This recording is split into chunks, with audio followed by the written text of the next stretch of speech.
നബിമാരെ സംബന്ധിച്ചിടത്തോളം അല്ലദീന യുബല്ലിഗൂന റിസാലാത്തില്ലാഹ്, അല്ലാഹുവിന്റെ റിസാലാത്താകുന്ന അല്ലാഹു ഏൽപ്പിച്ചതായ ബാധ്യത, മുർസലുകളിൽ അർപ്പിച്ച ബാധ്യത, ദഅവത്ത് ജനങ്ങളിലേക്ക് എത്തിച്ചു കൊടുക്കുക, ഏകദൈവ വിശ്വാസം ജനങ്ങളിലേക്ക് എത്തിച്ചു കൊടുക്കുക. അള്ളാഹുവിന് മാത്രമായിരിക്കണം ആരാധന എന്ന തത്വം, അള്ളാഹുവിനെ മാത്രമായിരിക്കണം ആരാധിക്കേണ്ടത്, അവനോട് മാത്രമായിരിക്കണം വിളിച്ച് പ്രാർത്ഥിക്കേണ്ടത്, അവന് മാത്രമായിരിക്കണം നേർച്ച ചെയ്യേണ്ടത്, അറിവ് നൽകേണ്ടത്. അതുപോലെയുള്ള ഇബാദത്തുകളുടെ എല്ലാ ഇനങ്ങളും, ഖൗഫാവട്ടെ നമ്മുടെ വിഷയം, ഖൗഫാവട്ടെ, റജാ ആവട്ടെ, ഭയമാവട്ടെ, ആഗ്രഹിക്കലാവട്ടെ, തവക്കുലാവട്ടെ, എന്തെല്ലാം ഇബാദത്തിന്റെ ഇനങ്ങളിൽ വരുന്നുവോ അതെല്ലാം അള്ളാഹുവിന് മാത്രം നൽകുക എന്നതായ ആ റിസാലാത്ത് ജനങ്ങളിലേക്ക് സമർപ്പിക്കാൻ വേണ്ടി വന്നവരായ നബിമാർ الذين يبلغون رسالات الله ويخشونه ولا يخشون احدا الا الله. അവർ അല്ലാഹുവിനെയാണ് ഭയപ്പെടുക, അല്ലാഹു അല്ലാതെ ആരെയും അവർ ഭയപ്പെടുന്നതല്ല. അല്ലാഹ് പോരെ, അല്ലാഹ് മതി. അല്ലാഹനെ ഭയപ്പെട്ട് ജീവിക്കുന്ന വ്യക്തികൾക്ക് അല്ലാഹ് മതി എന്നത് നബിമാരെ മനസ്സിലാക്കിയത് കൊണ്ടാണ് നബിമാരുടെ ജീവിതത്തിൽ എന്ത് പ്രയാസം വന്നാൽ ആ പ്രയാസത്തിനുള്ള പരിഹാരം അവര് അല്ലാഹുവിൽ നിന്നിട്ട് ലഭിക്കും ലഭിക്കും ലഭിക്കും എന്ന് ഉറപ്പുള്ളത് കൊണ്ട് അവർക്കൊരു പ്രയാസമില്ല. തഹസൻ, അബൂബക്കറെ നിങ്ങൾ ദുഃഖിക്കേണ്ടതില്ല, ഇന്നല്ലാഹ മഅനാ, അല്ലാഹ് നമ്മുടെ കൂടെയുണ്ട്. ആ മഹാനായ ഒരേ മാളത്തിൻ്റെ അകത്ത് പെട്ട, എപ്പോൾ ശത്രുക്കൾ കൊല്ലാൻ വേണ്ടി ഊരപ്പെട്ട വാളുമായിട്ട് നബിയുടെ ചോര കുടിക്കാൻ വേണ്ടി ആ വളഞ്ഞതായ സന്ദർഭത്തിൽ മഹാനായ അബൂബക്കർ സിദ്ദീഖ് പറയുകയാണ്, അവരിൽ നിന്നിട്ട് ഒരാൾ അവരുടെ നിഴലിലേക്ക് അല്ലെങ്കിൽ താഴെ നോക്കിയാൽ നമ്മെ കണ്ടുപോകും റസൂലെ എന്ന് പറഞ്ഞുകൊണ്ട് വിറക്കാണ്. അപ്പോഴാണ് മഹാനായ റസൂൽ പറയുന്നത്, അതാണ് അള്ളാഹു ഇവിടെ പറയുന്നത്, അള്ളാഹുവിൻ്റെ മുർസലുകൾ അങ്ങനെയാണ്, യഖ്ശൗനഹു, അവനെ മാത്രമേ അവർ ഭയപ്പെടുകയുള്ളൂ, ലാ യഖ്ശൗന അഹദൻ ഇല്ലല്ലാഹ്, അള്ളാഹു അല്ലാത്ത ഒന്നിനെയും അവർക്ക് ഭയമുണ്ടാവുകയില്ല. അതാണ് നബിമാരുടെ പ്രത്യേകത. അതാണ് റസൂൽ അവിടെ പറഞ്ഞത്, ലാ തഹസൻ, ദുഃഖിക്കണ്ട അബൂബക്കറെ, ഇന്നല്ലാഹ മഅനാ, അല്ലാഹ് നമ്മുടെ കൂടെയുണ്ട്. ഒരു മഹാബഹുമതി, ഒരു മഹാ സ്റ്റാൻഡേർഡ്, ഒരു മഹാബഹുമാനമാണ് മഹാനായ അബൂബക്കറിന് അവിടെ ലഭിച്ചത്. എന്താണ്?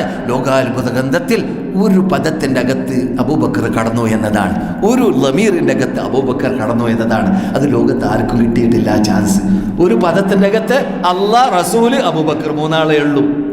എവിടെ? ലാ തഹസൻ ഇന്നല്ലാഹ മഅനാ എന്ന് പറയുന്ന പദത്തിൻ്റെ അകത്ത് ആ ബഹുമതി കിട്ടിയതായ മഹാവ്യക്തിത്വമാണ്. അതേ റസൂലിനോടൊപ്പം ഇപ്പോൾ അതേ ഖബറിൻ്റെ അകത്ത് നമുക്കറിയും പോലെ അന്ത്യവിഷമം കൊള്ളുന്നത്.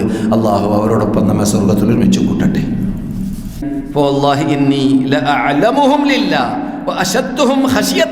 ബുഖാരി റിപ്പോർട്ട് ചെയ്യുന്ന ഹദീസാണ്. റസൂൽ സത്യവചനം ചെയ്തുകൊണ്ട് പറയുന്നു, അള്ളാഹനെ തന്നെയാണ് സത്യം, നിങ്ങളിൽ ഏറ്റവും കൂടുതൽ അള്ളാഹുവിനെ ഭയപ്പെടുന്ന ആളാണ് ഞാൻ, നിങ്ങളിൽ ഏറ്റവും കൂടുതൽ അള്ളാഹുവിനെ ഭയപ്പെടുന്ന ആളാണ് ഞാൻ. വേറൊരു റിപ്പോർട്ടിൽ അറബി ഭാഷയിൽ പദങ്ങൾ വ്യത്യാസമുണ്ടെങ്കിലും ഉള്ളടക്കം ഒന്ന് തന്നെയാണ്. ഈ അർത്ഥം ഉൾക്കൊള്ളുന്ന പദം ഇന്ന് മക്ക ഇമാം ചില അതിൻ്റെ ഭാഗങ്ങൾ പറഞ്ഞു. നാം ഇവിടെ പലപ്പോഴും പറഞ്ഞതാണ് മലക്കുകളെ കുറിച്ച്,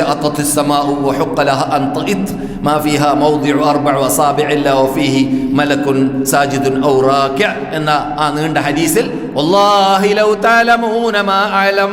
അല്ലാഹനെ തന്നെയാണ് സത്യം, ഞാൻ അറിയുന്ന കാര്യങ്ങൾ നിങ്ങൾ അറിഞ്ഞിരുന്നുവെങ്കിൽ ലബകൈതും കസീറാ വലദഹക്തും ഖലീലാ, ധാരാളം നിങ്ങൾ കരഞ്ഞിരുന്നേനെ, അല്പം മാത്രമേ നിങ്ങൾ ചിരിച്ചിരുന്നേനെ.